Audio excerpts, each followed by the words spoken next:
महोदय, पीडीए जागरण मंच वाराणसी के तत्वावधान में आयोजित इस कार्यक्रम में आए हुए आप सभी लोगों को मेरा क्रांतिकारी जय भीम, जय वंदन, जय संविधान है, इंकलाब जिंदाबाद। अब तमाम जातिवादियों में खलबली भारी है क्योंकि राज करने के लिए पीडीए की तैयारी है। और ये जो पीडीए जागरण मंच है, इसके आयोजकों को मैं बहुत बधाई देता हूं कि पीडीए क्या है इसे समझाने के लिए एक वैचारिक महापुरुष ने 4-4 लोगों का साझा आयोजन किया है। बीपी मंडल साहब को याद कर रहे हैं तो साथ में महामना रामस्वरूप वर्मा को, बाबू जगदेव प्रसाद को कहा को और पेरियार लई सिंह यादव को, इन सबको एक साथ याद करने का बहुत गहरा मतलब है। लेकिन दिक्कत ये हुई कि 12 बजे का समय था, पहले आप लोग देर किए, उससे ज्यादा देर हम किए और 5 बजे तक की परमिशन है, बता रहे हैं 4:30 बज रहा है। तो इतनी देर में जितनी बात हो सकेगी हम लोग करने की कोशिश करेंगे। और क्षमा के साथ जो समझ कोई बाध्यता नहीं है। अरे हम दूसरे वजह से बोल रहे हैं, बैठी लेकिन इन लोगों को बैठने की तो बाध्यता है। जो 11 बजे 12 बजे आ गया था, एक दिन छुट्टी का दिन आपने दिया है, तो एक दिन वैचारिक कार्यक्रम के नाम बनारस आते समय कई बार मन में सवाल होता है कि इसे आज क्या कहकर जाना जा रहा है। अभी भी बनारस ही है या क्योटो हो गया? अभी क्योटो नहीं बना ना, अभी क्योटो बनना बाकी है। लेकिन बनारस जिन लोगों के नाम से जुड़ गया, मेरे लिए बनारस संत कबीर की धरती है, गुरु रविदास की धरती है और बनारस उन महापुरुषों की जमीन है जिन्होंने यहां से ज्ञान की रोशनी जलाई। आज के वक्त में ऐसे वैचारिक आयोजनों की कितनी जरूरत है, जो आयोजन एक तरह से अपने तमाम महापुरुषों के विचारों को सामने रखकर समाज में एक संदेश दे रहे हैं कि जैसे बहुजन शब्द चलता था एक समय में और तथागत बुद्ध से निकला शब्द, उसके बाद तमाम महापुरुषों ने पिछले दिनों, पिछले 100 साल में ही कई अलग अलग शब्द दिए। बाबू जगदेव प्रसाद के सबसे प्रिय शब्द वो श्रमजीवी कहा करते थे। महामना रामस्वरूप वर्मा अर्जक कहा करते थे। अर्जक कहें यानी वो तबका जो अर्जित करके खाता है, जीता है अपनी मेहनत से, अपने श्रम से। और थोड़ा सा तबका ऐसा है जो अर्जक के श्रम का, धन का शोषण करके अनर्जक बना हुआ है, यानी वो मेहनत नहीं करता, अर्जकों की मेहनत पर गुजारा करता है। बाकी लोग उसको श्रमजीवी और परजीवी कहते थे कि जो श्रम करके जीता है, अपनी मेहनत से जीता है, वो 90% कमेरा है। चौधरी छोटू राम, सोनेलाल पटेल, ये लोग कमेरा शब्द कहते हैं, जो काम करके, मेहनत करके। और बाकी जो लोग 10% कहते थे उसको कि वो लुटेरा है, वो कमेरा लोगों के श्रम का जो अर्जित है उसे लूटता है। मैं इस जगह पर खड़े होकर ये देख रहा हूं, वर्ण व्यवस्था में एक शब्द दिया गया शूद्र, लेकिन वो वर्ण व्यवस्था फिट नहीं बैठती। अगर वर्ण व्यवस्था में आज की तारीख में जो शूद्र हैं वो हमेशा शूद्र रहे होते तो चक्रवर्ती सम्राट अशोक कभी राजा नहीं बन पाते। यानी अगर हमारे उस बहुजन तबके से, श्रमजीवी तबके से, कमेरा तबके से, अर्जकों के बीच से राजा पैदा हुआ। मौर्य वंश, पाल, प्रतिहार, गुर्जर वंश, देवगिरी के यादव से लेकर गोंडवाना, भीलवाड़ा, लेकिन वो कहते हैं कि ये शूद्र है। मेरा मानना है कि शूद्र फिट नहीं बैठता, वो आरोपित है, वो थोपा गया है। और ऐसे वैचारिक कार्यक्रम ये मकसद निभाते हैं कि इन महापुरुषों के विचारों को गांव-गांव तक पहुंचाया जाए। जिस समय देश में संसद में बैठने वाला सत्ताधारी पार्टी का एक सांसद, जो पहले बीसीसीआई का चेयरमैन था और फिर गृह मंत्री को लगा कि उनका बेटा ज्यादा लायक है, तो उन अपने बेटे को बीसीसीआई का चेयरमैन बनवाया, तो वो सांसद का मंत्री पद भी चला गया। संसद में बैठते हैं और एक कार्यक्रम में बोला है कि पहला अंतरिक्ष यात्री कौन? अपडेट है कि नहीं बनारस वाले लोग? पहला अंतरिक्ष यात्री कौन? और उनकी जाति कौन बताया था? अब यूपी में रहकर इतना हिम्मत तो करना पड़ेगा। जो लोग कहते हैं कि हम तो सन्यासी हो गए, हम जात पात से ऊपर उठ गए, वो मठ से जब लखनऊ तक पहुंचते हैं तो पहला काम करते हैं कि जितना मुकदमा अपने ऊपर होता है सब वापस ले लेते हैं। और दूसरा काम करते हैं कि बनारस में खड़े हैं तो संत कबीर के रेफरेंस से ही बात करेंगे, मन ना रंगाए रंगाए जोगी कपड़ा। इसके आगे वाक्य ज्यादा बोलेंगे तो आयोजक लोग भी मुश्किल में आएंगे। आजकल बुलडोजर की गति कम हुई है, लेकिन फर्जी मुकदमा तो अभी भी चल रहा है। वो लोग कहते हैं कि मैं तो उस जाति में पैदा हुआ हूं जिस जाति में भगवान भी पैदा होते हैं। देखा ना आपने इंटरव्यू? एएनआई वाले इंटरव्यू की बात नहीं कर रहा हूं। नौजवान समझ गए होंगे कि एएनआई को जब मुख्यमंत्री इंटरव्यू दे रहे थे तो अपने मुखार बिंदु से क्या बोले थे। ऐसे वक्त में कोई सांसद कह रहा हो कि पहला अंतरिक्ष यात्री, तो पहला इंजीनियर कौन था, पहला प्लास्टिक सर्जरी कौन किया, और जबकि पढ़ाई लिखाई वाली किताब में कहा गया है कि वो कोई और है, वो वैज्ञानिक है, डॉक्टर है, इंजीनियर है। जिस दौर में अंधविश्वास और पाखंड को धर्म का लिबास पहनाकर गांव-गांव पहुंचाने की साजिश हो रही है, जिस दौर में आस्था और पाखंड में अंतर खत्म कर दिया गया है, जिस दौर में दुनिया चांद पर जा रही है, अमेरिका एक ऐसी गाड़ी बना रहा है जिसमें बिना ड्राइवर के गाड़ी चलेगी, टेस्ला की कंपनी की बन रही है। चाइना डीप सीक की खोज कर रहा है, चैट जीटीपी बन रहा है। उस दौर में भारत में टेलीविजन में बैठकर एक आदमी मंत्र फूंक के नारियल को हवा में उड़ा रहा है, कह रहा देखिए चमत्कार हो रहा है।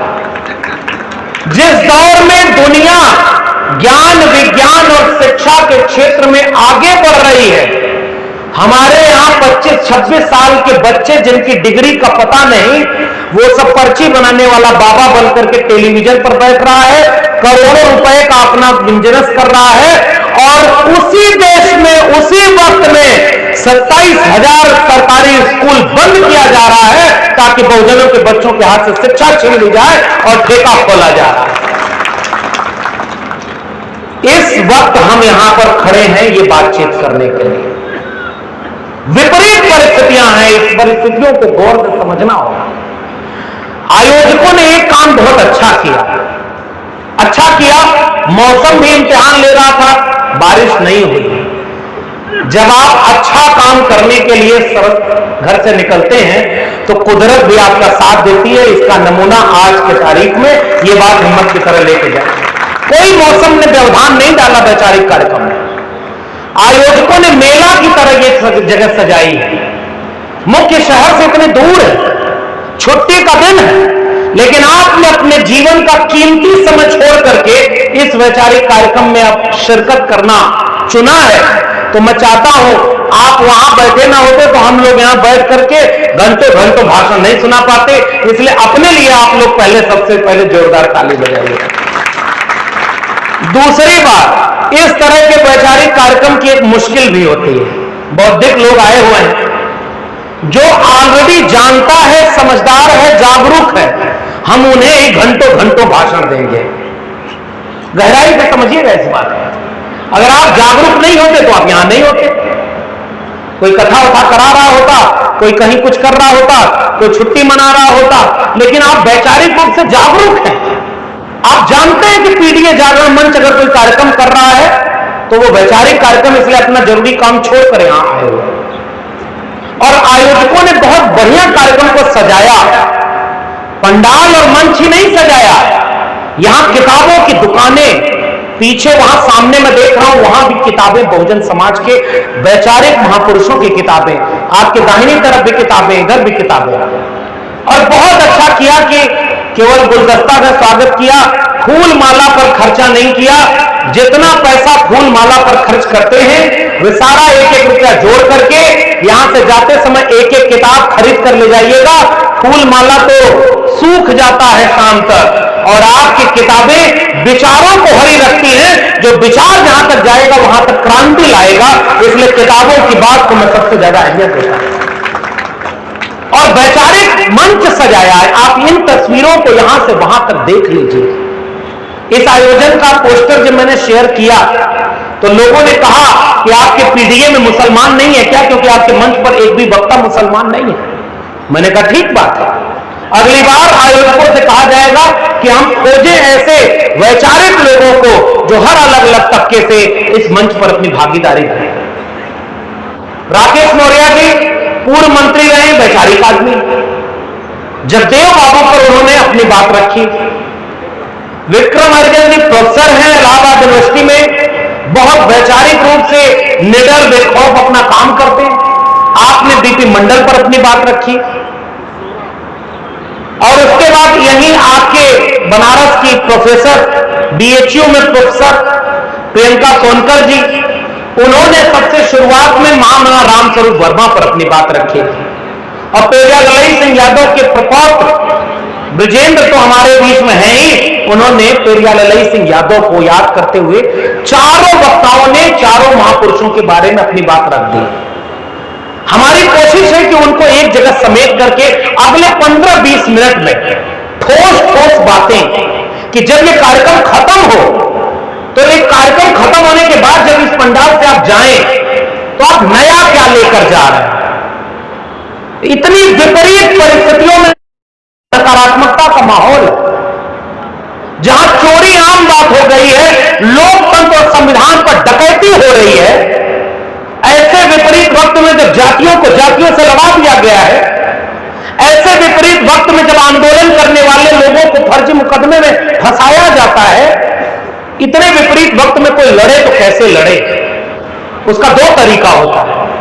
पूर्व के वक्ताओं ने जब अपने वैचारिक महापुरुषों को याद किया तो उन्होंने ये बताया आपको कि आज से 50 साल पहले, आज से 100 साल पहले, और अगर इतिहास में पीछे जाएं तो तथागत बुद्ध, जिनको हम आज भी प्रज्ञाशील, करुणा और मैत्री का विचार रखने वाला दुनिया का सबसे पहला वैज्ञानिक मानववादी विचारक मानते हैं, तो 3000 साल पुराना इतिहास हमारा, वो इतिहास याद करना जरूरी है।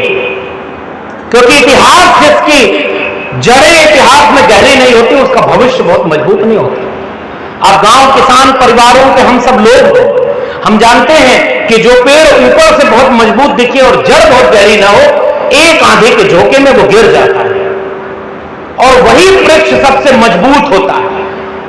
सबसे मजबूत पेड़ कौन सा होता है, आप लोग बताइए।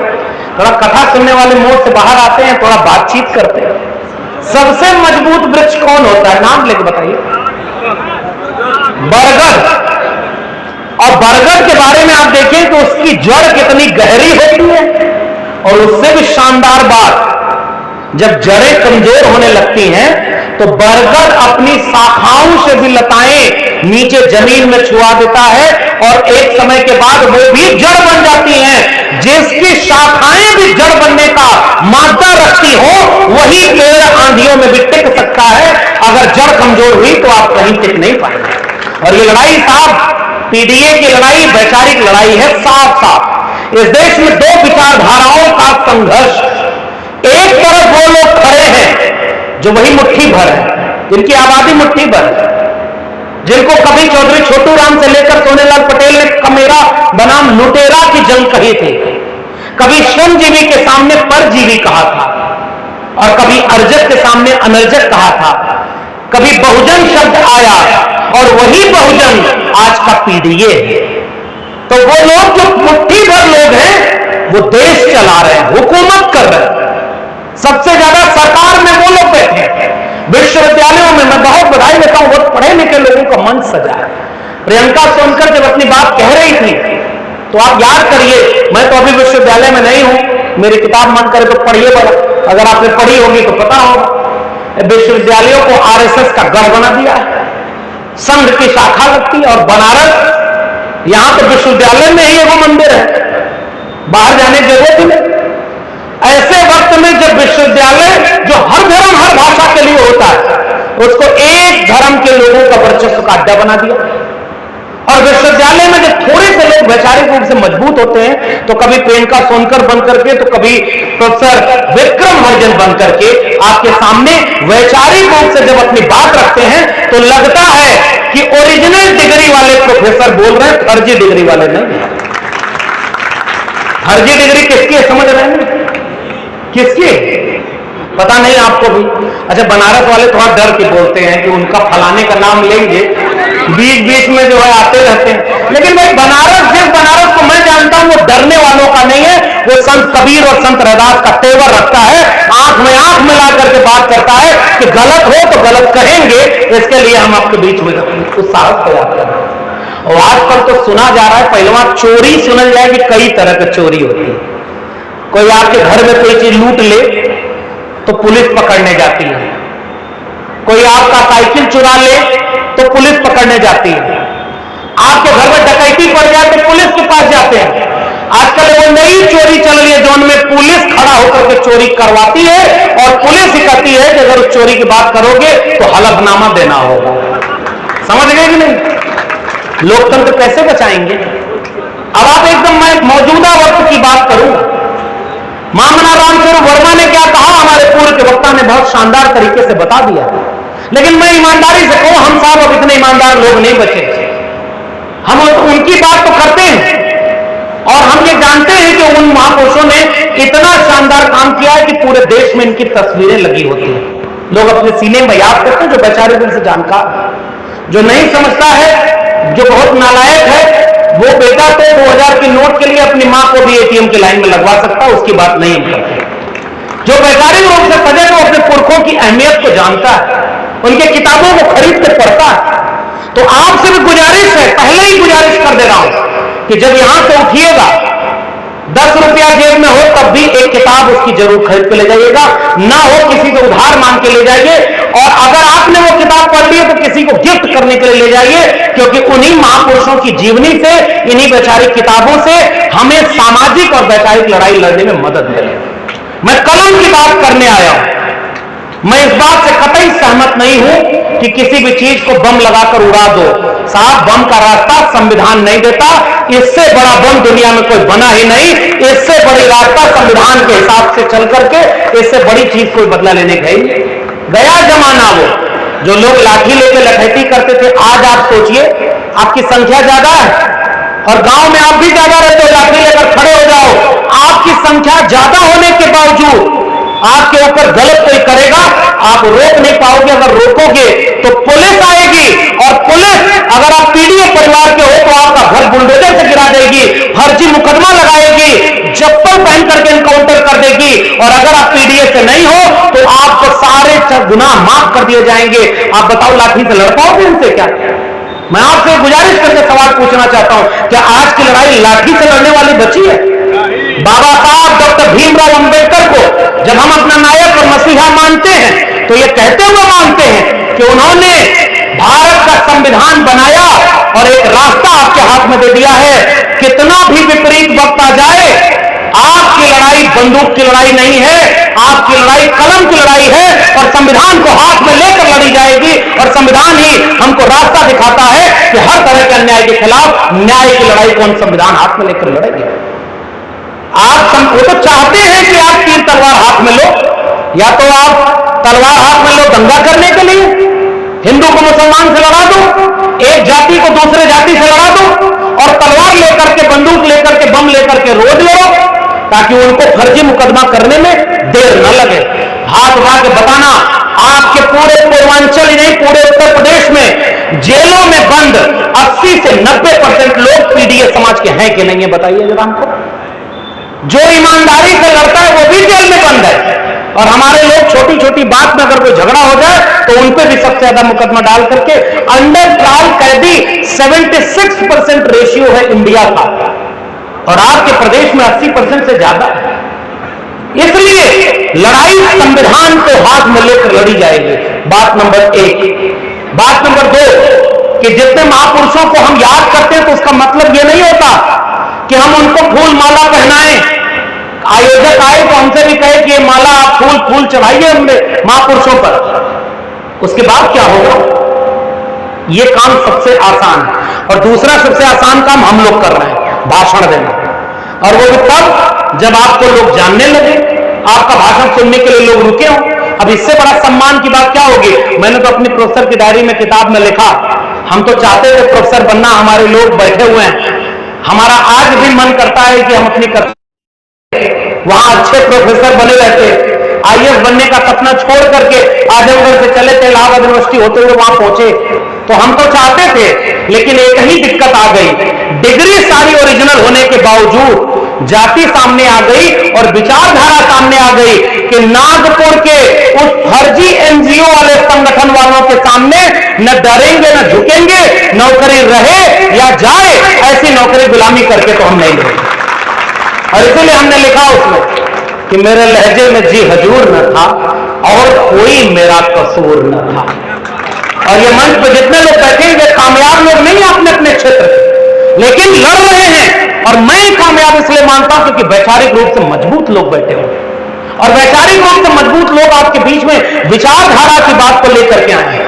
फिर मैं आपसे सवाल दोहराता हूं, इन महापुरुषों को याद करना सबसे आसान काम, इनके फूल माला चढ़ाकर एक कार्यक्रम करना, हालांकि ये मुश्किल है आज के वक्त में।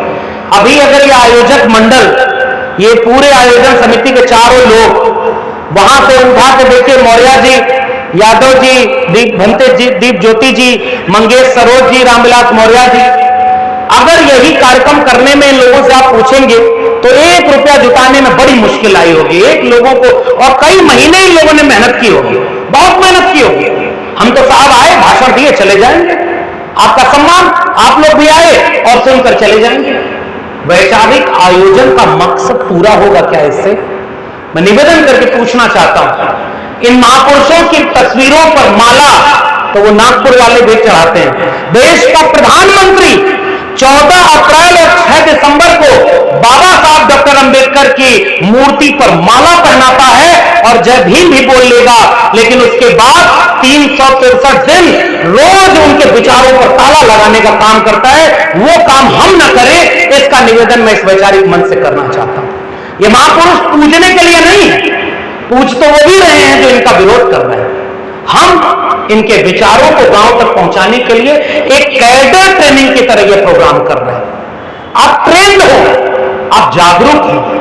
आप 2 चीज होती है इस तरह कार्यक्रम में, आप ऊर्जावान होते हैं तो हम आपसे ऊर्जा लेकर जाते हैं कि जब हमारे लोग इतनी तादाद में विचारधारा की लड़ाई लड़ने के लिए मजबूत हैं तो हम भी बिना डरे, बिना किसी बुलडोजर से डरे इस विचारधारा की लड़ाई को जिंदगी के आखिरी वक्त तक लड़ते रहेंगे। ये हिम्मत हमें आपसे मिलती है, इसलिए हम आपके बीच में आते रहते हैं। लेकिन आपको हमसे अगर हिम्मत मिले, हिम्मत देने का विचार, तो बहुत सारे विद्वान लोग बैठे हैं, बहुत बुजुर्ग लोग बैठे हैं। मैं तो कई बार सोचता हूं इस वैचारिक मंच पर जितना हमारी उम्र नहीं होती उतना उम्र लोगों ने संघर्षों में लगा दी होती।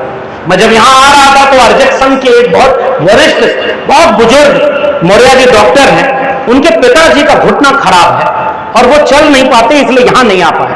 और मैं जब यहां आने वाला था, मुझे पता चला तो मैंने कहा कि अच्छा 2 मिनट आपसे मिलते हुए चलूंगा। आंखें भर आई साहब। वो केवल ये कह रहे थे कि हम लोग जब अर्जक संघ का काम करते थे, जगदेव बाबू का काम या उस विचार के लोग गांव में जाते थे तो लोग लाठी लेके दौड़ा लेते थे, लोग हमला कर देते थे। हम लोग बहुत थोड़े से लोग थे, दिन दिन भर साइकिल पर चल करके गांव गांव घूम करके पर्चा बांटते थे, पाखंड और अंधविश्वास से दूर हो इसके लिए लोगों को जगाते थे। लोग हमारे पीठ पीछे आलोचना करते थे, मजाक उड़ा,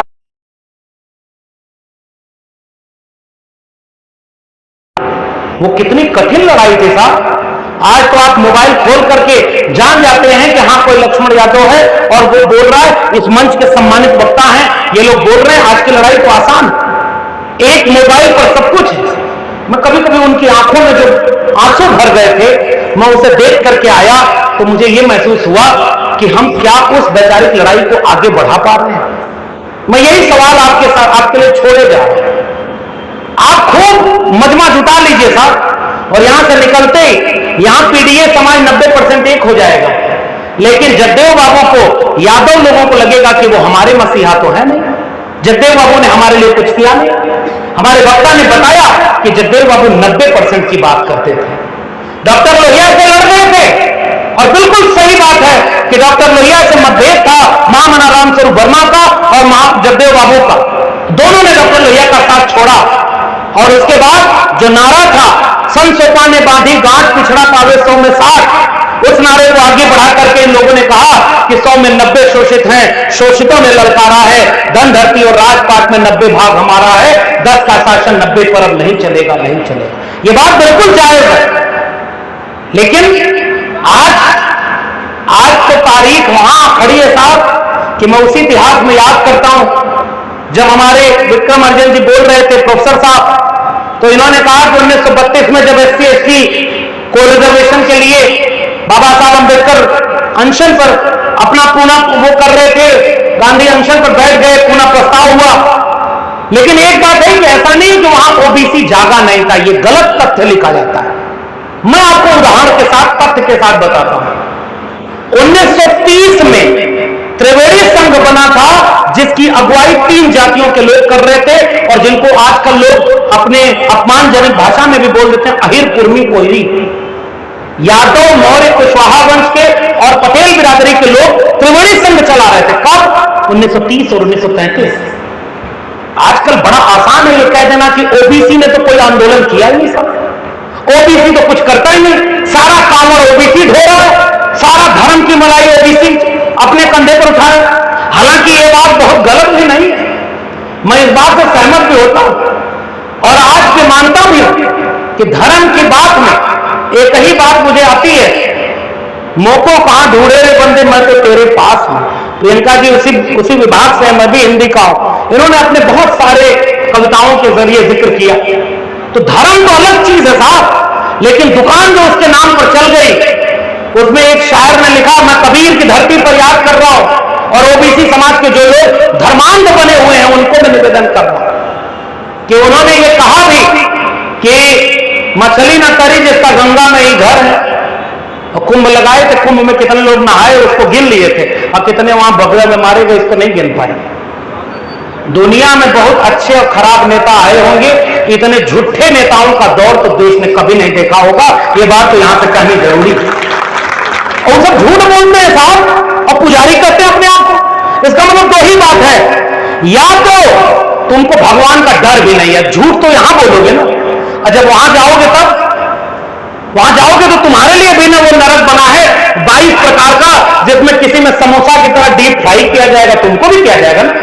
झूठ तो तुम भी बोल रहे हो ना, कितना झूठ बोला, कहीं काटा जाएगा, कहीं क्या किया जाएगा। या तो इसका मतलब तुमको डर नहीं है, या तुमको पता है कि झूठ बोल करके कुर्सी बचाई जा सकती है, और मीडिया को लगा दिया अपना झूठ छिपाने के लिए। बताइए, इसी जगह पर मीडिया में लोगों ने बोला था कि भगदड़ में कितने लोग मारे गए, कितनी जगह भगदड़ हुई। क्या मजाल के साथ कोई बोल दिया मुकदमा हो जाएगा? और यही कोई और सरकार रहती तो क्या होता था? पुल गिरा था रेलवे का, मंत्री इस्तीफा दे दिया था। हमला हुआ तो मुंबई में मंत्री, गृह मंत्री इस्तीफा दे दिया, और हमला हुआ पहलगाम में, किसी ने इस्तीफा दिया क्या? और मैं तो भाषण में कहो, मेरी नसों में गरम सिंदूर बह रहा है, तो जवाब कहीं नहीं दिया कि जो चारों आए थे कैसे आ गए, वो कहां गए? ये कठिन सवाल पूछने पर मुकदमा हो जाएगा। मैं बार बार कह रहा हूं, लोगों के ऊपर हुआ, और जो संसद में जवाब ना दे पाए वो आपके सामने हुकूमत कर रहा है। लड़ेंगे कैसे साहब? ये इतिहास बताकर लड़ेंगे कि जगदेव बाबू और लोहिया आपस में लड़ते थे? मैं आपको इतिहास बताने आया हूं कि डॉक्टर भीमराव अंबेडकर और डॉक्टर राम मनोहर लोहिया भी आपस में लड़ते थे। दोनों में धर्म को लेकर अलग अलग राय थी, लेकिन 1956 में डॉक्टर भीमराव अंबेडकर को डॉक्टर राम मनोहर लोहिया चिट्ठी लिखते हैं कि आपकी रिपब्लिक पार्टी जो बन रही है, हम समाजवादी लोग भी आपका साथ देना चाहते हैं। डॉक्टर भीमराव अंबेडकर अक्टूबर में चिट्ठी वापस लिखते हैं कि ये बहुत अच्छा है कि हम बहुजन लोग, डिप्रेस क्लास के लोग और समाजवादी अगर एक हो जाएंगे तो 90% लोग एक हो जाएंगे तो हुकूमत हमारी होगी। और डॉक्टर अंबेडकर और डॉक्टर लोहिया तमाम झगड़े के बावजूद अंतिम समय में एक होकर के काम करना चाहते थे। मैं आपके सामने इस वैचारिक मंच से जोड़ने का इतिहास सुनाकर जाऊंगा, क्योंकि तोड़ने के लिए तो गांव गांव में एक एक कदम पर आपके सामने चुनौती बनी। एक जाति को दूसरे जाति से लड़ाने के लिए गांव गांव में चौराहे पर बैठे हैं सब। वो चौराहे पर बैठ करके बोलेंगे कि जब पिछली सरकार थी तो 86 में 56 एसडीएम यादव हो गए, और आज तक 5 साल में 56 एसडीएम यादव नहीं हुए, कुल नहीं हुए, 12 कुल सरकार में हुए। और झूठों ने आपकी जहर दलितों पिछड़ों को आपस में लड़ा दिया। और हम भी साहब इतिहास से भी वही चीज निकाल के ले आए।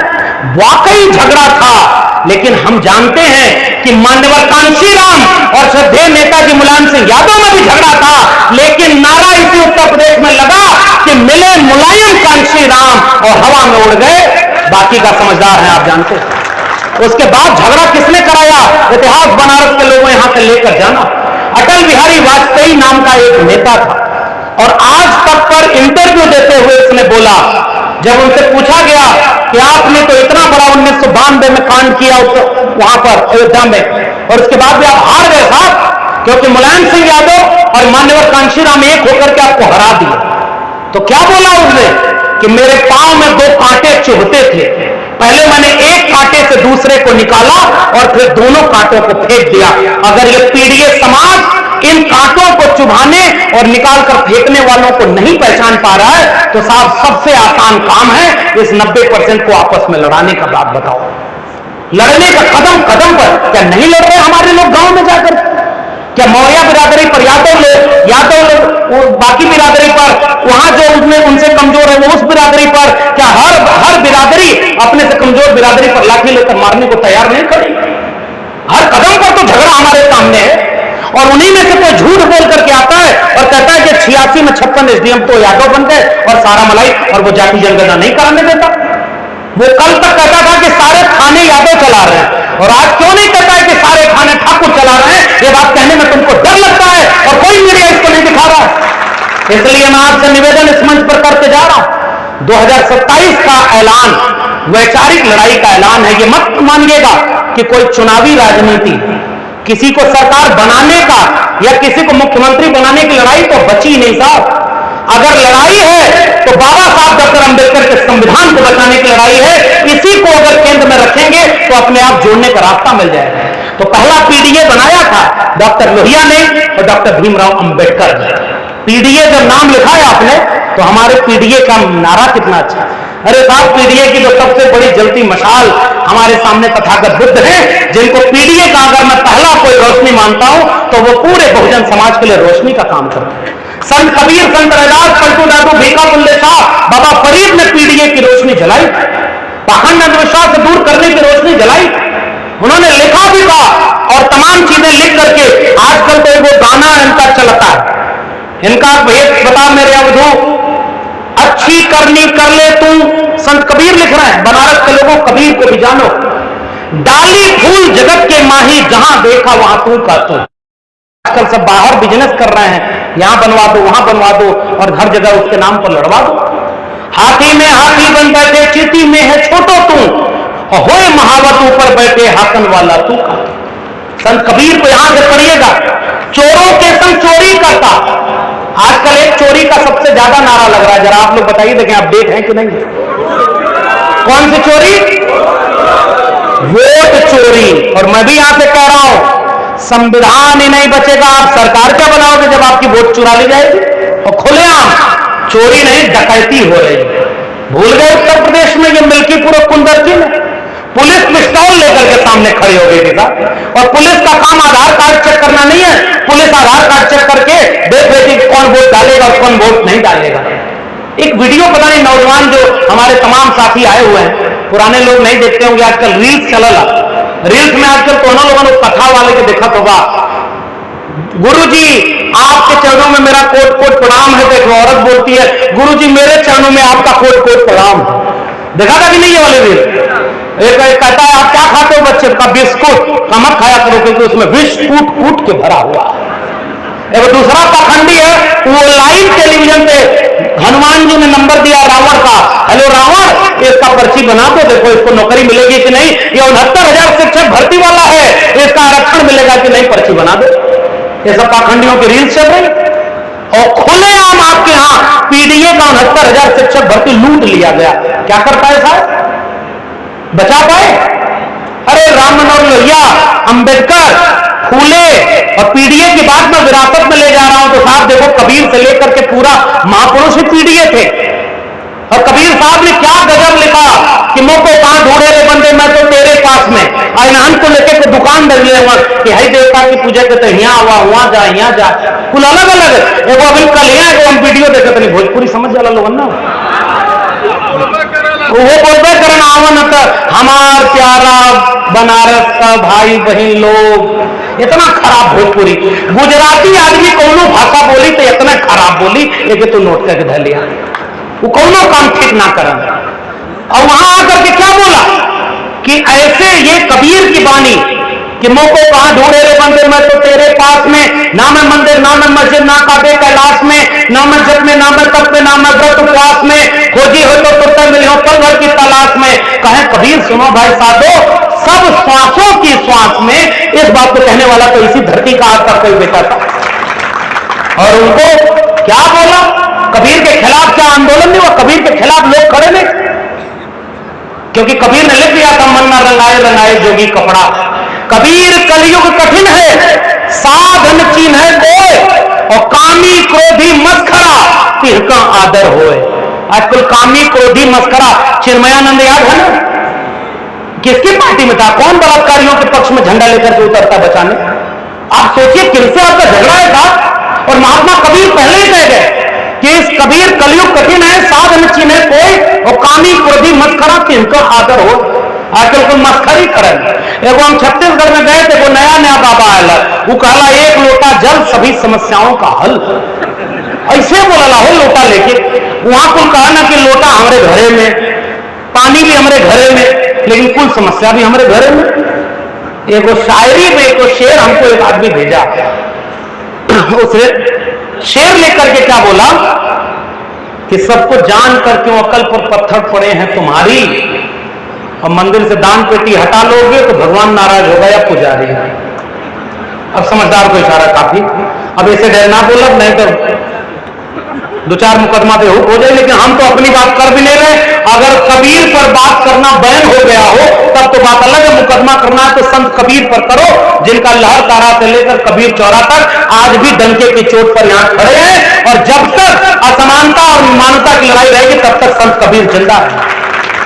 और इसलिए संत कबीर ने वो सारी लड़ाई लड़ते हुए आपके सामने ये बात कह दी थी। आजकल कुल गाना गावना, ये दुनिया एक गोरख धंधा है, सब जग माया में अंधा है। और क्या लिखा उसने? ये दुनिया एक गोरख धंधा है, सब जग माया में अंधा है। जिस अंधे ने प्रभु को देखा नहीं, वो रूप बताना क्या जाने। जो प्रेम गली में आया नहीं, प्रियतम का ठिकाना क्या जाने। अयो कुल वही कुल गावन जो ने अपने कबो न देखला है, और तोहरे बदे वहां कुल नाव लगे ले वहां बैतरणी पार करेंगे। संत कबीर ने कहा भाई कि आपके भीतर जो है उसी को मानो। तथागत बुद्ध के बाद दूसरे गुरु संत कबीर को डॉक्टर भीमराव अंबेडकर अपना गुरु माना, और वो भी पीडीए की बात करते थे। इसी बनारस में रविदास जी ने लिखा कि जाके सिर सब ढोल ढोंत हैं, अजहू फिरे बनारसी आसपासा, आचार सहित विप्र करे दंडौती, तीन समय रविदास दासानुदासा। उस रविदास को याद करना, बनारस में खड़े होकर के इस वैचारिक मंच की शोभा बढ़ाना है। जिनके सामने सब दंडवत हो जाते हैं, उनके सामने संत रविदास चट्टान की तरह खड़े थे। तो ये संत रविदास और कबीर की बात है। और जो पीडीए की बात करते थे, महात्मा फूले जो तीसरे गुरु डॉक्टर भीमराव अंबेडकर के माने, और याद रखना, डॉक्टर अंबेडकर को दलितों का नेता बनाने वाले लोग, डॉक्टर अंबेडकर 3 गुरु मानते थे, 3 में से एक भी दलित नहीं था, एक भी उनकी जाति का नहीं था। बताओ पीडीए बना कि नहीं बना? माली समाज से आते थे महात्मा ज्योतिबा फुले। और यहां जितनी किताबें लगी हैं, हम यहां पर आधा घंटा रुकेंगे, आप सबसे मिलकर जाएंगे, लेकिन आपकी जिम्मेदारी है कि यहां महापुरुषों के बारे में अगर 10 रुपया भी जेब में हो तो पतली सी कोई किताब खरीद करके जरूर जाइएगा। ये मेरी आपकी गुजारिश है, तभी इस कार्यक्रम का कोई मतलब निकलेगा। आप पढ़ेंगे नहीं साहब तो लड़ेंगे कैसे? ये सारे लोग जब शिक्षा हाथ में आई, संत महात्मा कबीर भी तो कहते थे, पोथी पर जग हुआ पंडित भयानक होए, और दाई आकर प्रेम का पढ़ाई पंडित हो। लेकिन पढ़ने का जज्बा था, और पढ़ाई उनके ज्ञान की थी। तू कहता कागज की लेखी, मैं कहता आखन की देखी, मैं चाहता सुलझावन हारी, और तू देता उलझाई रे, और मेरा तेरा मनवा कैसे एक होई रे। ये संत कबीर लेके गए। और एक और कहानी सुनिए, संत कबीर के पास जब एक कोई ऐसे ही व्यक्ति जो सारे वेद पुराण का जाता था, वो जब पहुंचा, उसकी मां ने कहा कि मैं तुमको विद्वान तब मानूंगी जब तुम कबीर को शास्त्रार्थ में हरा दोगे। तो वो एक बैल पर सारा ग्रंथ लाद करके, कि मां ने कहा तो बहुत बड़े विद्वान होंगे, तो कबीर से मिलने गए। तो कबीर घर पे नहीं, ये कथा है, पुरानी कथा। और कबीर से जब उन बेटी ने दरवाजा खोला तो आदमी ने कहा कि बुलाओ, कबीर कहां है? मैं शास्त्रार्थ करने आया हूं। बनारस के बौद्धिक लोगों इसका संदेश समझना। उस बेटी ने कहा इस बैल पर क्या है? तो उसने कहा मैं सारे ग्रंथ पुराण, सब वेद पुराण लाद के लाया हूं, और आज कबीर को शास्त्रार्थ में हरा कर जाऊंगा। तो उसकी बेटी ने एक दोहा कहा कि जन कबीर का शिखर घर, बात चलेली गैर, और पांव में तीकर पतील का, और पंडित लादे बैल। आप सोचिए, कबीर उस जगह रहते हैं जहां कितना रतीला रास्ता है, अगर चलने लगो तो चींटी का भी पांव वहां टिक नहीं सकता, फिसल जाओगे, और तुम बैल लाद करके कबीर से मिलने आए हो। ये क्या कहता है कि इन ग्रंथों और इन तमाम चीजों से ऊपर कोई है, जो कबीर ने अपने उस आंख से देखा जिससे सांसारिक ज्ञान नहीं, उस तरह का वैचारिक ज्ञान था जिसने इस दुनिया को मानवता का पाठ पढ़ाया। उस मानवता को पाठ पढ़ाने वाले संतों, गुरुओं, महापुरुषों के जीवन। और आज साहब आपको कोई कहता है कि कांवड़ लेके जाओ, मैं आपको होमवर्क देके जाऊं, कांवड़ यात्रा का किस ग्रंथ में उल्लेख है? जरा हमको खोज के बताइएगा, शोध करके बताइएगा, किस ग्रंथ में लिखा है? किस ग्रंथ में लिखा है कि डीजे बजा के जाएगा? और एक प्रदेश का मुख्यमंत्री कहता है सड़क चलने के लिए होती है, नमाज पढ़ने के लिए नहीं। और सड़क पर इतने दिन क्या हुआ तांडव, ये हमसे बेहतर आप जानते हैं। हम धर्म के खिलाफ नहीं बात कर रहे, लेकिन सरकार में बैठे लोग धर्म और धर्म के नाम पर फर्क करने लगे तो मान कर चलिएगा कि वो सबका राज नहीं चला रहे, वो बाबा साहब का संविधान का राज नहीं चला रहे, वो जाति और धर्म देख करके राज कर रहे हैं और बाकी लोगों को आपस में लड़वा रहे हैं। अपना बेटा बेटी जाएगा विदेश में पढ़ने, ये प्रोफेसर लोग बैठे हैं, और कभी मन करे प्रोफेसर की डायरी पढ़िएगा। और मैं तो एक बात और कह रहा हूं वैचारिक लोगों, शिकायत करना हो तो बड़ा आसान है। इस मंच से भी अगर मैं आरएसएस और बीजेपी की शिकायत करूं तो गुदगुदी बड़ी होती है कि हाँ ठीक कहा, कुल चोर हुआ, कुल लूट लेत हुआ, कुछ पाखंड फैला देना, कुल हमनी का माल लुटा गल, हमनी का बेटा बेटी पढ़ाई ना करत हुआ। जब कुल जाना हुआ तो लड़ाई कैसे लड़ जाएगी बताओ भाई? वो तो जो काम करना है उसको कर रहा है, उसका 100 साल पूरा हो गया उसके संगठन का ना। और डॉक्टर अंबेडकर जितना पार्टी बनाए थे, सारी पार्टी टुकड़े टुकड़े में क्यों टूट गई? बताओ जरा, कठिन सवाल आप भी बताओ। समाजवादियों ने जितना दल बनाया था उसके इतने टुकड़े हुए कि अलग अलग हो गए। और धोखा किसने दिया? हमारे लोगों ने हमारे लोगों को दिया। इसलिए न्यूनतम सहमति पर अधिकतम एकता बनाने का निवेदन मेरे भाषण का आखिरी निचोड़ है। 10 में 5-6 बातें ऐसी आपको मिलेंगी और कहिए तो आपको घंटों यहां गिना दूं, लड़ने वाले तमाम मुद्दे आपको बहाने मिल जाएंगे। लेकिन मैं आपसे निवेदन करने आया हूं कि जुड़ने का जहां बहाना हो, केवल जुड़ने के लिए एक हो जाइएगा। 90% लोगों को एक होना पड़ेगा। एक करने के लिए अब ललई सिंह यादव या जगदेव बाबू और रामस्वरूप वर्मा वापस आएंगे, जन्म लेंगे? क्या बाबा साहब डॉक्टर अंबेडकर वापस लौट के आएंगे?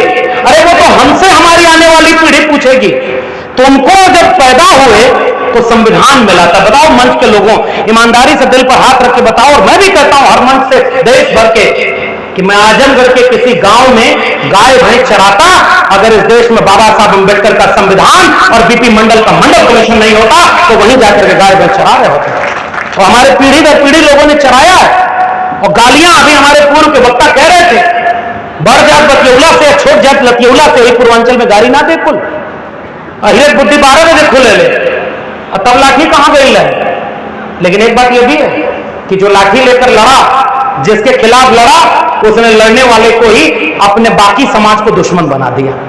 संकेत में इशारा कह के जा रहा हूं, यही बीपी मंडल साहब हैं, इनकी पूरी कहानी इन्होंने बता दी। यही कर्पूरी ठाकुर हैं, यही जगदेव बाबू हैं। इन सारे लोगों के खिलाफ कोई एक भी दलित खड़ा हो तो बता दीजिए। ये सारे ओबीसी लोग थे। पीडीए यहां जिंदा। डॉक्टर अंबेडकर का विरोध ओबीसी ने नहीं किया, लिख कर ले जाइएगा। ये झूठ बोलते हैं लोग, जाकर के कहते हैं कि डॉक्टर अंबेडकर का विरोध ओबीसी ने किया। शिवदयाल सिंह चौरसिया पहले आदि हिंदू सभा बनाए थे, और कुछ लोगों के पास गए, बनारस के लोगों 5-10 मिनट और बैठ जाना, कुछ जरूरी बातें सुनकर जाना, क्योंकि बहरूपिये और वो तमाम बहेलिये भी आएंगे जो जाल फैलाकर पिछड़े, अति पिछड़े, दलित और तमाम लोगों का वोट लेने के लिए झूठ का प्रचार करने आपके गांव में आएंगे। कंठुआ गिरोह मैं कहता हूं, वो इतिहास सच्चा नहीं बताएगा।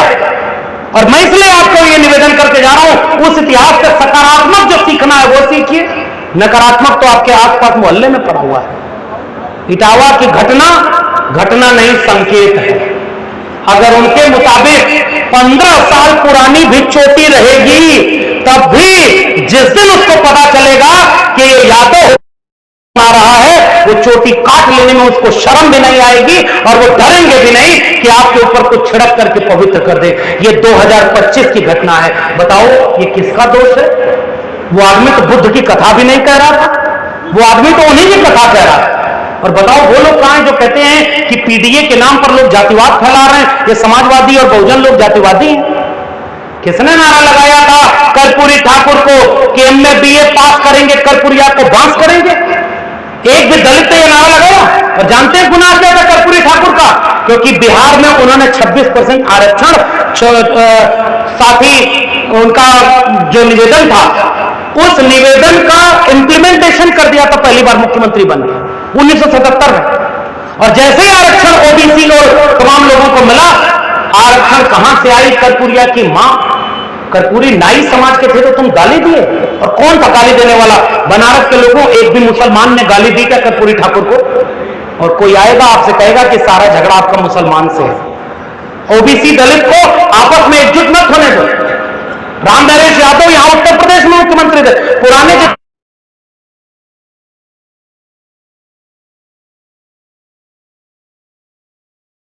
दिल्ली से चमड़ा भेजा संदेश, और बार बनावट कर्पूरी ये भैंस चरावा राम नरेश वापस जाओ, वापस जाके भैंस चराओ। इसलिए मैं याद दिलाना चाहता हूं, वैचारिक मंच है, और यहां से ये बात निवेदन की तरह लेके जाइएगा। शिवदयाल सिंह चौरसिया पनवाड़ी समाज से आते थे, और आदि हिंदू सभा बनाए, और पर्ची काटने गए कि मैं आदि हिंदू सभा बनाया हूं, तो एक व्यक्ति सामने, में जाति का नाम नहीं ले रहा हूं, याद रखिएगा, हमें जातियों से लड़ना ही नहीं। हर जाति में कोई पंडित, महापंडित राहुल सांकृत्यायन भी पैदा होता है, तो दूसरी जाति में कोई विश्वनाथ प्रताप सिंह भी पैदा होता है, जो मंडल कमीशन की सिफारिश को लागू करने का भी काम है। अब सोचिए, लड़ाई जातियों से नहीं है, लड़ाई उस मानसिकता से है जो जाति के नाम पर नफरत करती है। पंडित राहुल सांकृत्यायन तो हमारे आजमगढ़ के पंडित थे, लेकिन उन्होंने जो लिखा है बुद्धिज्म अपना लिया था राहुल सांकृत्यायन ने, और उन्होंने एक किताब लिखी है पतली सी, अगर मौका मिले तो पढ़िएगा, तुम्हारी 6, कुछ होमवर्क भी देके जा रहा हूं, एक पतली सी किताब, उस किताब को पढ़िएगा, वो बताएंगे कि पाखंड और अंधविश्वास कितना बुरा होता है और आपके घर घर में घुस गया है। तो शिवदयाल सिंह चौरसिया जब पर्ची काटने गए तो उनसे कहा कि मैं भी हिंदू, आप भी हिंदू, आइए पर्ची कटा लेते हैं, हिंदू महासभा का, आदि हिंदू सभा का कार्यक्रम हो रहा है। तो सामने से आवाज आई, हम हिंदू थोड़े, हम तो आर्य हैं, श्रेष्ठ हैं, और तुम तो पनवाड़ी हो। शिवदयाल सिंह चौरसिया वापस लौटकर उस पर्ची को फाड़ते हैं और बैकवर्ड क्लासेस लीग 1930-40 में बनाते हैं, और उसका जब 1940 के बाद लखनऊ में अधिवेशन होता है तो चंद्रिका प्रसाद जिज्ञासु, पेरियाल सिंह यादव और उसके बाद शिवदयाल सिंह चौरसिया, इन लोगों ने एक कार्यक्रम में अध्यक्षता कराई पेरियार रामास्वामी नायकर से, और दूसरे कार्यक्रम की अध्यक्षता कराई बाबा साहब डॉक्टर भीमराव अंबेडकर से। यह है पीडीए एकता जो पहले से हमारे महापुरुषों की बनी हुई। वो एक हो रहे थे, डॉक्टर अंबेडकर को बुलाए, और आज भी डॉक्टर अंबेडकर की एक तस्वीर आपको मिलेगी जिसमें पीछे लिखा हुआ है भारतीय पिछड़ा वर्ग संघ, यानी भारतीय पिछड़ा वर्ग संघ बना जो ओबीसी के लिए लड़ रहा था। शिवदयाल सिंह चौरसिया और चंद्रिका प्रसाद जिज्ञासु, पेरियाल सिंह, और उस समय एक गलती ओबीसी के लोगों से हुई जो डॉक्टर अंबेडकर की बात नहीं मान पाए कि उस समय 1931 की जनगणना के मुताबिक जब आरक्षण मिलना था तो बहुत सारे ओबीसी को यह भ्रम था कि वो तो श्रेष्ठ हैं, अछूत तो थे नहीं, उनके हाथ का पानी भी सब पीते थे, उनको मंदिर में भी जाने देते थे, तो उनको लगा कि वो श्रेष्ठ हैं, इसलिए कई जगहों पर विरोध हुआ। लेकिन बीपी मंडल एक ऐसा व्यक्ति जिसने मंडल कमीशन की रिपोर्ट में 3743 जातियों को जो बिखरी हुई थी उनको एक माला में पिरो करके गए कि बैकवर्ड क्लासेस लीड, और उसी में हमारे ये कुशवाहा साहब बैठे हुए हैं। मध्य प्रदेश में एक जमाने में मान्यवर कांशीराम जब आंदोलन शुरू किए 85% की बात करते थे तो नेता पैदा किए हर जगह से, और वहां पर सुखलाल कुशवाहा, क्या गजब का तेवर भाई। पिछली बार जब मैं गया पता ही नहीं साहब, कुशवाहा बिरादरी के, और बात 90% की बात करते थे, मानवर कांशीराम के नर्सरी से निकले थे। सोनेलाल पटेल, उनका सारा वो पूरा का पूरा समाजवादी और बहुजनों का पीडीए ही तो था, लेकिन वही पीडीए से आजकल कुछ जने अलग अलग छिटक गए लोगों में, जो पहले किसी और दल में होते थे तो भाषण देते थे कि लाख खाते हो तो मंदिर में जाते हो कि थाने पर जाते हो। समझ पा रहे हैं कि नहीं? एक नंबर का झूठा दिल्ली वाला और 2 नंबर का झूठा लखनऊ वाला। अरे भाई भाषण समझ पाएगी नहीं किसकी बात है? समझ रहे हैं ना? तो ऐसे लोगों को हाथ जोड़ करके, और याद रखना अगर कोई एससी एसटी ओबीसी समाज का व्यक्ति आपकी आलोचना कर रहा है, मैं बात अपनी खत्म कर रहा हूं, तो अपने समाज से लड़ने के लिए उसको उस तरह से ट्रीट मत करना कि वो दुश्मन है। वो भटका हुआ हो सकता है, लेकिन कहा जाता है कि सुबह का भूला अगर शाम को घर लौट आए तो उसे भूला नहीं कहते। आज भी बहुत सारे लोग मनुवाद के चक्कर में फंस गए हैं, उन्हीं को तो बाहर निकालना है। जो जगे हुए हैं उनसे हुकूमत बन गई होती तो आज उत्तर प्रदेश से लेकर दिल्ली तक आपका राज होता, लेकिन आप साहब उसको चिढ़ाते हो।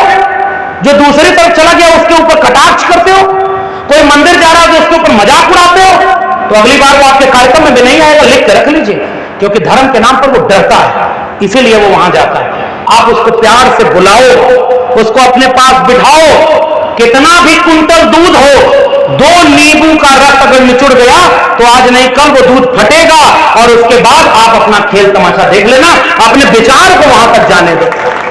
कुछ लोग बहुत रेडिकल होकर के कंची लेकर घूमते हैं, तो संघों में जाना उपटियों में हुआ तो रहे था भैया ओहर से यार आए गए ना, हमनी को कुल वोट लेके वो झूठा कुल राज करता हूं, और उन्हन को वोटवा लेवे बदे तुहन एकदम कटारी लेके चल रहा है, संघी है।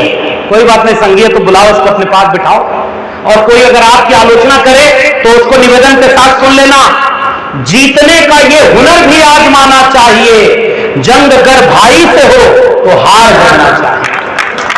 ये मैं निवेदन करके जा रहा हूं क्योंकि वक्त बहुत खराब है। मैं भी चाहता था घंटों यहां पर खड़े होकर के, इतनी किताब तो पढ़ी है हमने, काहे कि हमारी कुल डिग्री ओरिजिनल है, अब पढ़ लिख के वहां पहुंचल है, न चाय बेचली न भीख मंगली, तब वो वहां पहुंच गए नहीं अपने पढ़ाई लिखाई और शिक्षा की बदौलत। तोहरे राज में क्या होता, 27-26 हजार तो स्कूल बंद हो गए, 5,000 मर्ज होता हुआ, और 26,000-27,000 स्कूल बंद हुई। चौरावा से बाएं घुम्बा तो दुकानी पे लिखल है कंपोजिट ठेका, महाचिल्ड बियर और देसी दारू और अंग्रेजी दारू एक का जगह में। ये किसका राज चल रहा है? तुम स्कूल बंद कर रहे हो और ठेका घर घर खोल रहे हो। गांव गांव में जाइए, देखिए बच्चों को शिक्षा मिली नहीं, नशा हो गया, गांव गांव में लोग नशे में बर्बाद हो गए पीढ़ी, क्योंकि शिक्षा नहीं मिली तो चेतना आई नहीं। और जो बच्चे यहाँ बीएचयू के बहुत सारे बच्चे आए हुए हैं, और जाके पूछना बीएचयू के हमारे शिवदास जी हैं, हमारे बहुत सारे मनीष भाई आए हुए हैं, एक्टिविस्ट लोगों से जरा पूछना आप जाके, यूनिवर्सिटी में रोस्टर खराब है, ये पूछिए, ये प्रोफेसर यहां बैठे हुए, और आप साहब केवल यही कमी निकालते रह गए कि यादव मौर्य से लड़ जाए, मौर्य पटेल से लड़ जाए, फतेहपुर में पटेल की हत्या हुई, वहां मिलने किसी से नहीं जाने दे रहे, पाल समाज का वहां पर अपमान किया, मुकदमा नहीं लिखा जा रहा, खुलेआम आपके खिलाफ काम किया जा रहा है, और हम लोग जानते हैं क्या मार खा रहे हैं, हम लोग हर जगह तराजू लेकर बैठे हैं, कौन शुद्ध अंबेडकरवादी है और कौन शुद्ध अंबेडकरवादी नहीं है। अरे भाई भाई लक्ष्मण यादव का तस्वीर था, वो फलाने नेता के साथ है, इनका बात अब ना सुनल जाए। अच्छा ये बतावा, बाबा साहब के अंबेडकर के नाम पे अगर विचारित पार्टी बने रहते, एक पार्टी बनल हो, अब समझदार को इशारा काफी। लेकिन एक बात याद रखना, जब गांव में आग लग जाती थी ना, गेहूं का फसल पकी हुई हो, तो इस बात का इंतजार नहीं करते कि जब तक गांव की आग आपके खेत तक नहीं आएगी तब तक आप उसको बुझाने के लिए नहीं दौड़ते। पुराने किसान लोग जरा बताना, जो पूरा गांव दौड़ पड़ता था साहब, और हाथ में वो पेड़ की छाल लेकर के, और जहां पर आग लगी है वहां सारा गांव इकट्ठा होकर के बुझाता था, इस बात का इंतजार नहीं करता था कि आपके खेत तक आग आएगी कि नहीं। और आज संविधान ही लूटा जा रहा है, संविधान को छीना जा रहा है, और संविधान को छीन करके, और ढपोर शंखों का राज है, वो कहानी याद आ गई, वो सुन ला, ये संतों की कहानी है, वो ढपोर शंख बाजार में बिकत रहे, एगो शंख रहे और एगो दुकानदार रहे, तो एक आदमी के पास गया, दुकानदार बोला एगो ऐसी शंख है, इससे आप जो मांगेंगे आपको दुगुना देगी। तो एक आदमी गया और कहा है ढपोर शंख 1 रुपया दे, तो सामने ढपोर शंख से आवाज आई 1 रुपया का 2 रुपया ले।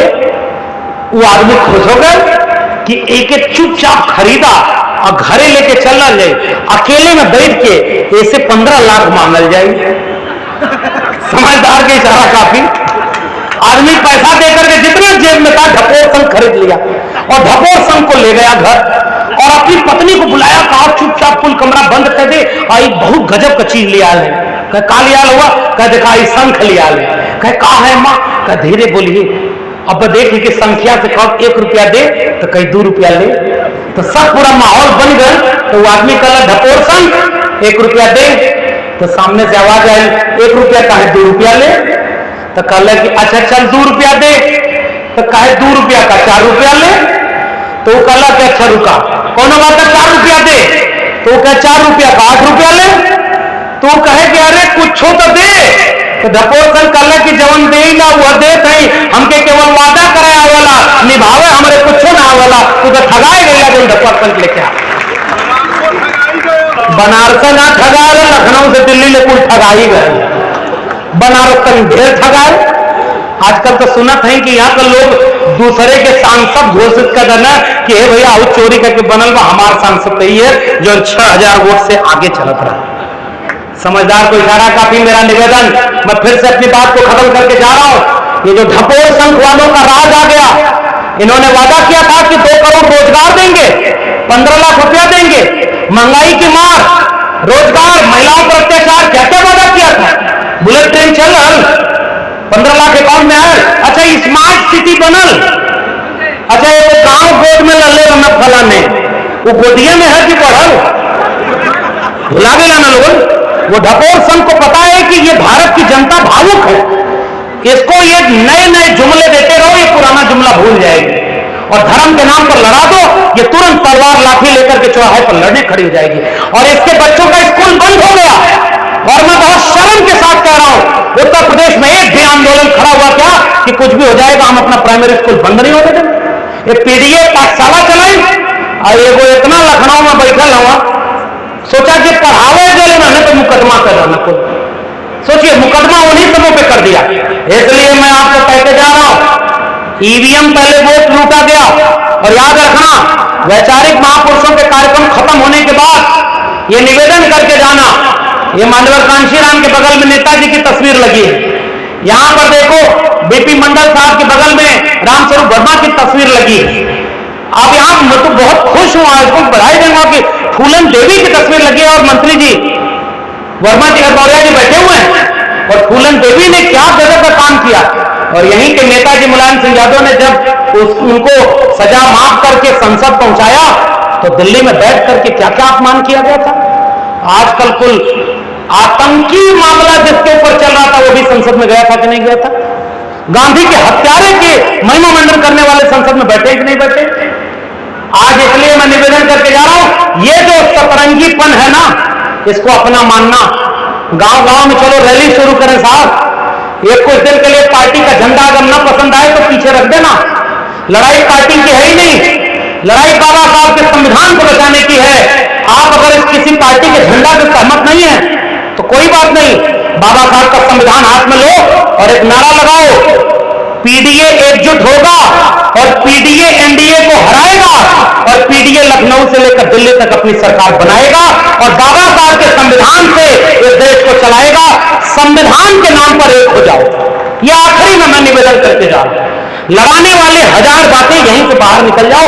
झगड़ा कराने का 20 मौका आपके सामने, लेकिन झगड़े में लड़ते रह गए। याद रखना, एगो गांव में एगो पिता पुत्र गधा लेके जात रहे, तो एगो गांव से बेला तो कुल गांव वाले कहना कि बड़ा कुल बैल बुद्धि हुआ, गदावा है, दोनों बाप बेटा पैदल है जात हुआ।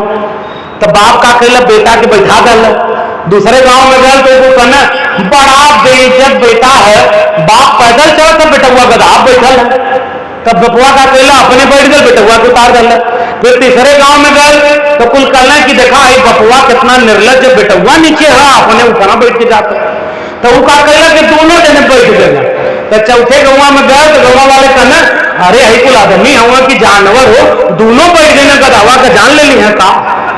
वो कहला ऐसा गधा है कि हम कहीं खूटा बांध नहीं, आम पैदल चला। ये भाई दुनिया है, यही कार्यक्रम से बाहर निकलो, कहा जाएगा कि अरे तो समाजवादी पार्टी का कार्यक्रम था, अरे भाई इसमें तो कोई मुसलमान नहीं था, अरे भाई इसमें तो ये नहीं था। भाई बहेलिया आएगा, जाल फैलाएगा, दाना डालेगा, लेकिन चिड़ियों आप जाल में फंसना मत। यही निवेदन मैं आपसे करके जा रहा हूं। और जाल में निवेदन इसलिए क्योंकि अगर अब की फंस गए, कह दिया था हमारे पुर के पेरिया ललई सिंह यादव ने, बलिदान में सिंह का होते सुना, बकरे बलिवेदी पर लाए गए, न काटे टेढ़े पादप गए, सीधों पर आरे चलाए गए, विषधारी को दूध पिलाया गया, विषहीन सदा तड़पाए गए, और बलवान का बाल न बांका भया, और बलहीन सदा तड़पाए गए।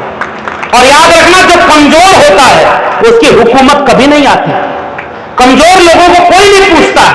आज अगर आपकी वाकई लाठी में दम है तो ओबीसी समाज से जितने यादव लोग आए होंगे, मेरा निवेदन मान के जाना, अगर आप किसी आपके लाठी में दम है तो जितने यादव जी लोग हैं, बाबा साहब अंबेडकर का संविधान हाथ में लेकर के लाठी अपने गांव के चौराहे पर खड़े रहना। अपने से कमजोर अगर एक भी एससी एसटी ओबीसी के ऊपर कहीं कोई अन्याय करता दिखे तो लाठी अपने से कमजोर पर मत चलाना, और जो अन्याय कर रहा है उसके ऊपर लाठी चलाना, तब मैं मानूंगा कि आपकी लाठी में दम। ये मेरा निवेदन है। और इसी तरह से जिसकी जितनी संख्या भारी, जाति जनगणना के लिए नारा लगता है उसकी उतनी हिस्सेदारी, मैं भी एक नारा लगाना चाहता हूं, जिसकी जितनी संख्या भारी उसकी उतनी जिम्मेदारी। हमारी जिम्मेदारी ज्यादा है। हम लोग दो बात कोई गलत कहेगा तो सुने, हम उसको सुन करके भी अपनी बात को यहां रखें। जिसकी आबादी ज्यादा है उसकी जिम्मेदारी भी ज्यादा है। और ओबीसी का पूरा समुदाय, अति पिछड़े समुदाय का, कोई चौरसिया मिले आपको, कोई पंवाड़ी मिले, प्रजापति मिले, चौहान मिले, पाल मिले, कोई निषाद राजभर मल्ला मिले, अगली बार आयोजन समिति जब बनाइए तो इस मंच पर अति पिछड़े और दलित समाज के इन वक्ताओं को खोज कर लाइएगा, जो यूनिवर्सिटी में पढ़ रहे होंगे उनको वक्ता बनाइए, तब जाकर के असली पीडीए और मजबूत होगा। इसका मैं निवेदन आपसे करके जा रहा हूं। और उनको जोड़ना है हमको, और उन जोड़ करके तब हम आगे लेके जाएंगे। और एक भी लाठी ओबीसी समाज के लोगों संकल्प लेकर जाना, शेड्यूल कास्ट और शेड्यूल ट्राइब के लोग आपके सामने अगर कोई भी है तो उसके ऊपर अगर आपकी एक भी लाठी चलती है तो मैं मानूंगा कि आप बाबा साहब के संविधान और इस पीडीए के विचार के विरोधी हैं। और हम आपको अपने में नहीं गिनते, हम आपको अलग गिनते। जो विचारधारा में हमारा होगा, विश्वनाथ प्रताप सिंह तो राजपूत थे और मंडल लागू किया, और मंडल लागू किया तो क्या हुआ था, यूपी वालों भूल तो नहीं गए। पहले वही विश्वनाथ प्रताप सिंह नारा लगा कि राजा नहीं फकीर है, देश की तकदीर है। और जब मंडल कमीशन की एक सिफारिश लागू की तो नारा बदल गया कि राजा नहीं रंग है, देश का कलंक। तो हमको विचारधारा के नाम पर अपने नायक चुनने, इसलिए विचारधारा के नाम पर बाबा साहब अंबेडकर हमारे नायक, विचारधारा के नाम पर भारत का संविधान पीडीए का मूल ग्रंथ है। अभी किताबों की दुकान से मंडल कमीशन की सिफारिश, गुलामगिरी, जाति का विनाश और भारत का संविधान मिले तो उसको खरीद के ले जाना, मंदिर जाते हो जाना, पूजा करते हो करो, और जब पूजा से खाली हो जाओ तो भारत का संविधान और मंडल कमीशन पढ़ लेना। तब आपको पता चलेगा हक, अधिकार और सम्मान देने का रास्ता बाबा साहब के संविधान से होकर जाता है, और वही संविधान ही आपकी संजीवनी है, वही संविधान ही हमारी हिफाजत करेगा। इसी निवेदन के साथ मैं आज सब इतनी देर तक बैठे रहे, हम सब मिलेंगे 2027 तक जितने भी कार्यक्रम इस तरह के होंगे, मैं हर कार्यक्रम में आने की कोशिश करूंगा, क्योंकि मेरी लड़ाई यह है कि अगर हमने, और उससे पहले तो भाई बिहार में बचा लो, कि चोरन से अगर लोकतंत्र को बचा ले गए तो चोरों से, अब बताइए बाबा साहब ने कहा हर व्यक्ति एक वोट राजा रानी के पेट से पैदा नहीं होगा, जनता के वोट से पैदा होगा। और लोहिया जी ने कहा था कि वोट का राज मतलब छोट का राज, वोट का राज नहीं रहता तो गांव वाले वोट डालने जा पाते, देखा पुराने लोग नहीं बैठे हैं, बताइए चौराहे पर 4 लोग खड़े रहते थे, वोट नहीं डालने देते थे। और बाबा साहब का संविधान पहुंचा तो पहलवान कुल ईवीएम लिए ना, ईवीएम में वो चुटकुला सुना, एगो आदमी गए वोट डाले तो कल कि हमार सुनीता देवी देखा लनी वोट डाले का, तो कल हाँ आयल लनी वोट डाल के गई, वो रोए लगल, कल काहे रोक होगा, कहे कि अरे ओकरे मरले 15 साल हो गए, हर बार चुनाव के समय आवेले और चुपचाप वोट डाल के चल जाले, मिलबो न करेले हम। तो पहलवा तो ईवीएम से लुटाए वोटवा, अब तो वोटवा पर्चियों से तो नाम। ये बताइए ये बिगुल बजाने का वक्त है कि नहीं? ये अभी मौर्य जी ने जिस इनकलाब की बात की, जगदेव बाबू ने जिस अर्जक संघ की बात रामस्वरूप वर्मा ने की, वो इनकलाब गांव से निकलेगा। मेरे लोगों निवेदन करके जा रहा हूं, इन लुटेरों के चक्कर में मत पड़ना।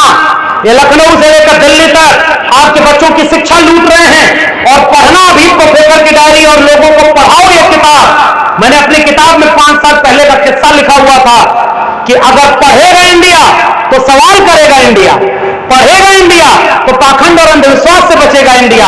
इसलिए न पढ़ेगा इंडिया, न समझेगा इंडिया, और पाखंडी और अंधविश्वासी बढ़ेगा इंडिया। विश्वविद्यालय बचाना था ना, स्कूल कॉलेज यूनिवर्सिटी बचाना था, और आपके सामने कर दिया मंदिर बचाना है। मंदिर मस्जिद की लड़ाई हमारी लड़ाई नहीं है, हमारी लड़ाई बाबा साहब के संविधान की लड़ाई है। और इसीलिए मैंने इस किताब में भी ये बात कही है, गौवा में तो भोजपुरी में कहानी कहा है कि नून रोटी खा के भले जिंदगी बितैया, अपने ना पढ़ला मगर बचवन के पढ़ैया, पढ़ लिख केहू बनल महान बा, और पढ़ा जान बा। अब की ऐसा सरकार चुना जब स्कूल बंद न करावे, अगर मौका मिले तो हर हाथ में लैपटॉप दे और मोबाइल दे, ताकि शिक्षा को ज्योति जले और घर घर शिक्षा को ज्योत जाएगी तो फूले अम्बेडकर पेरियार का सपना पूरा होगा। और निवेदन, 25 साल बाद अगर हम यही लड़ाई आपस में लड़ते रहे तो आने वाली पीढ़ी हमसे पूछेगी कि जब तुम थे तो सरकारी स्कूल बंद हो रहा था, जब तुम थे तो धर्म के नाम पर लूटा जा रहा था, जब तुम थे तो झूठ बोला जा रहा था, रोजगार खत्म कर दिया गया और बाबा साहब के संविधान की धज्जी उड़ाई जा रही थी, तब तुम क्या कर रहे थे? मैं तो सीना तान के कहूंगा कि अपनी नौकरी कुर्बान करके अपने लोगों को यह जगाने के लिए कि भाई 10 में 6 बातें लड़ने की हिम्मत लड़ना, 10 में 4 जगह एकजुट होना होगा, हो जाना, ये बात कहने के लिए गांव गांव घूमा करता था। मैं अपना सब कुछ दांव पर लगाकर, आपको क्या लगता है इतना बोलने के बाद बाहर सुरक्षित रहता है कोई? आप तो चुपचाप सुनते हैं साहब, और सामने आदमी देखता है कि ये सबसे खतरनाक है, क्योंकि विचारधारा जगा रहा है। और वैचारिक बात करना आज के समय में सबसे खतरनाक है। गौरी लंकेश को मार दिया गोली, पंसारे और कलबुर्गी को गोली मार दिया, और यही जगदेव बाबू को मारा। और आज भी जो वैचारिक बात करेगा, किसी की नौकरी छीनेगा, किसी के ऊपर कमीशन बिठा देगा, किसी के ऊपर मुकदमा कर देगा, किसी को फर्जी मुकदमे में जेल डाल देगा, लेकिन बावजूद इसके हम लड़ रहे हैं क्योंकि हम जिंदा हैं। और दुनिया किसी गूंगे की कहानी नहीं सुनती। एक कविता लिखी कि आग लगी इस वृक्ष को जलने लागे पास, उड़ते क्यों नहीं पक्षियों जब पंख तुम्हारे पास। उस कविता में जो भाव है वो मेरा आखिरी वाक्य है कि फल खाएं इस वृक्ष का और गंदे की है पास, तो धर्म हमारा यही है, जले इसी के साथ। इस संविधान का हमने फायदा उठाया, मंडल कमीशन का फायदा उठाया, समाजवादी आंदोलन का फायदा उठाया है, तभी आरक्षण मिला, तभी नौकरी मिली। और ये आरक्षण के लुटेरे आपको धर्म के नाम पर बांट रहे हैं। धर्म के नाम पर मतलब ना, संविधान को हाथ में लेकर भाई को भाई से मिलाकर 90% लोगों एक हो जाओ। अगर एक नहीं हुए तो अब एक होने लायक भी मौका नहीं बचेगा, क्योंकि ये 2027 फैसले की घड़ी है। जंगल में आग लगी तो चिड़िया एक बूंद पानी से आग बुझा रहे। कोई चिड़िया हंस रही थी कि तुम्हारे इतने छोटे से आयोजन से पूरा इलाका जाग जाएगी, तो हम लोगों के कार्यक्रम से और क्यों इतना लोग भाषण देना, भाषण से क्यों बदल जाएगी? चिड़िया ने जो जवाब दिया, ये हमारा आखिरी जवाब। चिड़िया ने कहा मुझे पता है कि मेरे चोंच के बूंद पानी से जंगल की आग नहीं बुझेगी, मगर जब इस जंगल की आग का इतिहास लिखा जाएगा तो मेरा नाम आग लगाने वालों में नहीं, आग बुझाने वालों में शामिल होगा। इसी ऐलान के साथ पीडीए 90% कमेरा, 90% बहुजन एकता का नाम है। पीडीए एक होगा, पीडीए राज करेगा, बाहर नहीं कर देते और बाबा साहब के संविधान मानने वालों को सत्ता तक पहुंचाने देते। तब तक ये लड़ाई जारी रहेगी। इनकलाब जिंदाबाद, जय भीम, जय मंडल, संविधान जिंदाबाद, उल गुलाम जिंदाबाद।